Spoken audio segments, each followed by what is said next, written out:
In our first story, we enter the land of Longtrellis, where the king loved his queen dearly. Yet, the queen felt immense sadness as she couldn't bear children. The king wanted to make his wife happy, so he called doctors from faraway lands, but none could help them have a child. In an attempt to cheer up the queen, the king brought circus performers to entertain her at the castle. However, this plan went wrong when the queen saw one of the female performers was pregnant. The queen became extremely jealous and upset, yelling and breaking things until she went back to her room. The king still loved his wife deeply and promised to do anything to give her what she wanted most. The next day, a tall, thin, and old person came to the castle, claiming they could help the queen have a baby. Though the king did not fully believe them since many others had failed before, he still listened to what the stranger had to say. The old stranger said they could help the queen have a baby, but the king did not fully believe it, wondering how it could be possible after so many others had failed. The elderly person explained that while it was possible, there were limits, and a life would need to be given up to create a new one, to keep the world balanced. Wanting a child more than anything, the king and queen agreed to the terms, no matter the cost. The old one instructed the king to catch a creature from the sea, whose heart, when cooked and eaten by a pure, unmarried young woman, would allow the queen to become pregnant. Wanting to give his wife her wish, the king went out to hunt the sea creature. He found his target, a huge, white monster, sleeping in a river. Bravely entering the waters, the king fought fiercely against the beast, finally killing it but getting badly injured himself. Though he completed his quest, the king's wounds were too severe, and he sadly died on the riverbank, giving his own life so his beloved queen could have a chance at having a child. Before his tragic death, the king had successfully removed the heart from the slain sea monster. The grieving queen gently wrapped the heart and returned to the castle. There, a pure, unmarried maidservant was told to cook the heart for the queen to eat. However, as the maid prepared this bizarre meal, she felt strange sensations and unexpectedly became pregnant herself. When the queen ate the cooked heart, the old person's prophecy came true, and she too became pregnant. Amazingly, on the same day, both the queen and the maidservant gave birth to sons. The queen named her long-awaited child Elias, while the maid called her son Jonah. 16 years later, the two boys had grown into young men, and the queen's happiness knew no limits as if she had been given a new chance at life. Yet, there was an uncanny likeness between Elias and Jonah. Both had white hair, reminding of the sea monster, and looked almost identical, like twins. The two formed a close friendship, enjoying each other's company. However, the queen disliked their bond, constantly reminding her son Elias of his princely rank and discouraging his association with the commoner Jonah. Even though the queen sternly warned against being friends with the maidservant's son Jonah, Elias disobeyed her. The two boys had an amazing ability to breathe underwater, and they would often escape to the very river where the sea monster was killed, finding refuge in its depths. The queen threatened to banish the maid and her son from the kingdom if she didn't stop allowing their forbidden friendship, but her words were ignored. The boys remained inseparable, pushing limits until one day, Jonah wore Elias's clothes and appeared before the queen, who couldn't tell if it was her son or not, but grew very suspicious. When the truth came out, the furious queen decided to send Elias away from the kingdom, which he desperately tried to prevent. In a desperate act, Jonah cut a tree with his knife, causing water to gush out. He warned Elias that as long as the water stayed pure, he would know Jonah was alive, but if it ever turned red, it meant Jonah was in grave danger. Months passed, and Elias dutifully checked the water's clarity, dreading the day it might become tainted with the crimson color signaling his beloved friend's peril.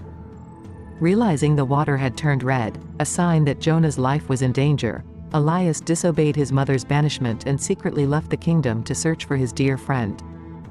After a long journey, he discovered Jonah had married and started his own family. Though Jonah's wife initially thought Elias was her husband due to their identical looks, she revealed that Jonah had ventured into the jungle 5 days ago and never returned.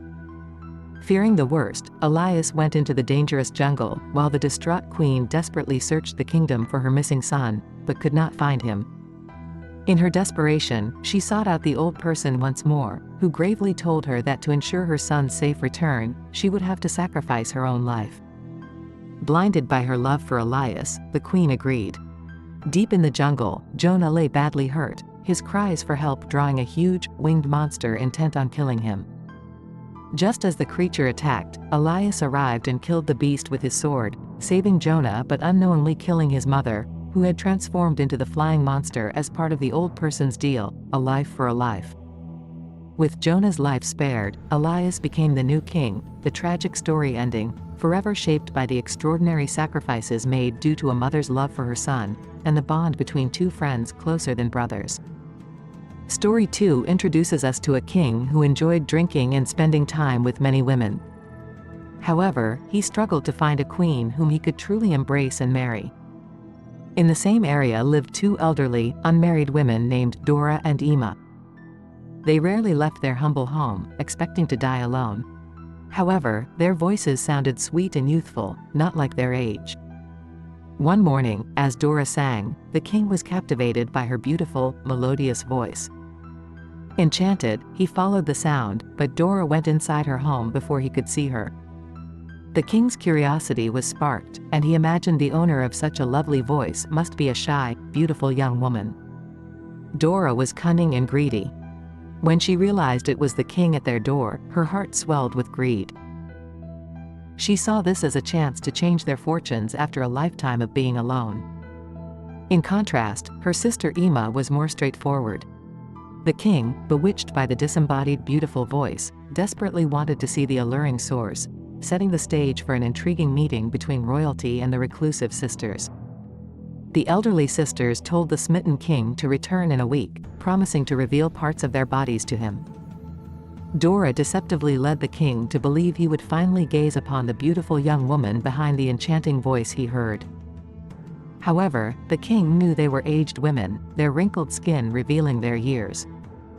In a desperate attempt to look young, the sisters tried various tricks. Dora applied herbal mixes to her fingers, but they still looked gnarled and old, making her cry. Imma, more practical, had kept one finger in her mouth for days to keep it supple. When the week ended and the king arrived, Dora deceitfully showed Imma's well-preserved finger as her own. The king, overcome with desire, could hardly contain himself. Yet the sisters knew if he discovered their trick, he would have them executed without mercy. Emboldened, Dora proposed a bet. She would visit the king's castle at midnight, but all candles must be out to hide her in darkness.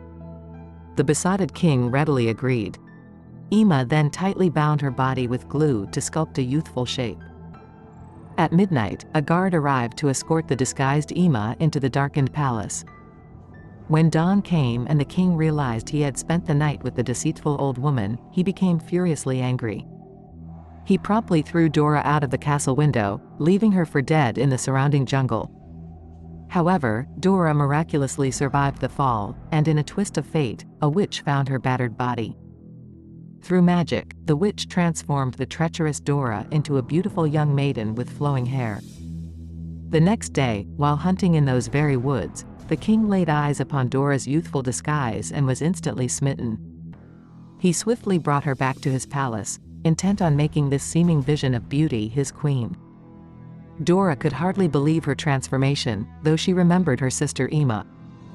For her upcoming royal wedding, Dora sent luxurious dresses to Imma, never imagining her plain sister would attend or that she would become queen. Yet Imma wore the finery and appeared, astonished that her manipulative sister had indeed transformed into a radiant, ethereal bride. After the wedding, Dora excitedly shared every luxurious detail with her sister.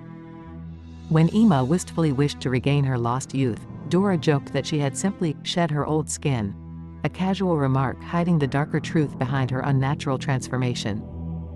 Tragically, the simple-minded Imma took her sister's flippant comment about shedding old skin literally. Desperate to recapture her lost youth, she sought out a blacksmith, promising him lavish rewards of a necklace and costly dress if he could remove her aged skin. The dim-witted smith, instead of realizing her request was utter nonsense, agreed to Imma's macabre plan. He took the delusional woman into the jungle and, in a deeply disturbing scene, attempted to peel away her skin, leaving her flayed and mortally wounded. It became starkly clear that Imma's naive interpretation of her sister's words would lead to her grisly death. As the life drained from her mutilated body, she perished, the victim of her desperate longing for lost youth. Meanwhile, Dora's magical transformation into a beautiful youth proved only temporary.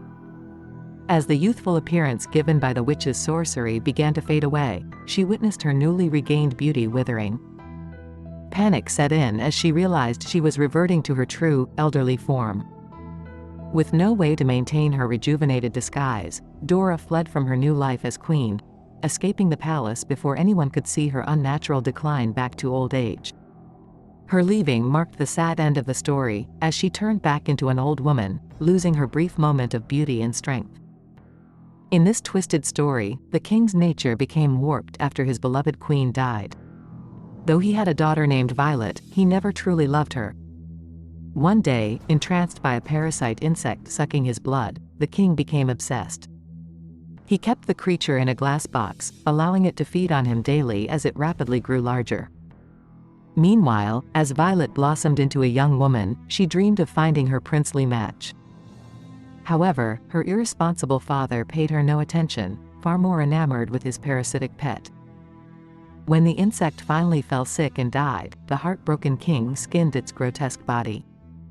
Turning to Violet, he proclaimed the time had come to find her a husband through a ghastly competition. Whoever could identify the creature's skin would win her hand in marriage. Violet felt disheartened, as she had wished to marry freely but yielded to her father's wishes. The kingdom was abuzz with news of the contest. In the palace, suitors examined a repulsive piece of skin displayed by the king, yet none could guess its origin. Then, a peculiar man arrived, unsettling in appearance. Despite Violet's fear, the king allowed him to join the contest. To everyone's surprise, he accurately identified the insect the skin belonged to. Disturbed, Violet fled to the ramparts, contemplating ending her life. However, the king, bound by his strange pledge, intervened to prevent her, as the bizarre winner claimed his disturbing prize.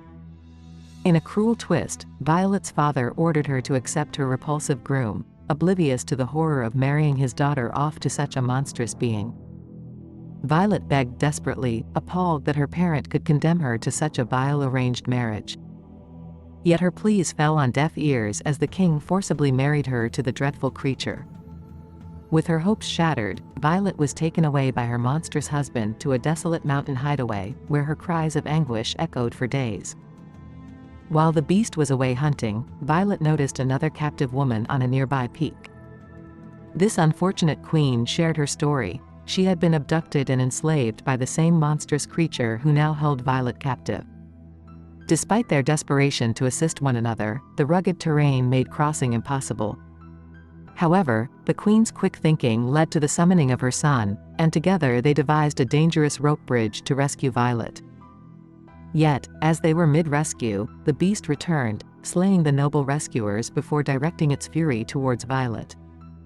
In a moment of fear, Violet threw herself at the evil creature, hugging him in a trick that for a short time stopped his violent behavior.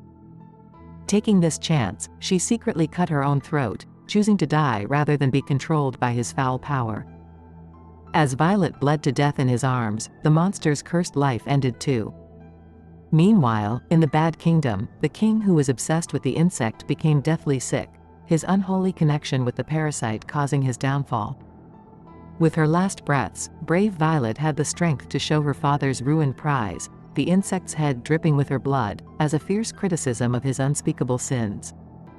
With her final breath, Violet became the new queen of the kingdom, forever erasing the horrific pasts that came before her rightful rule.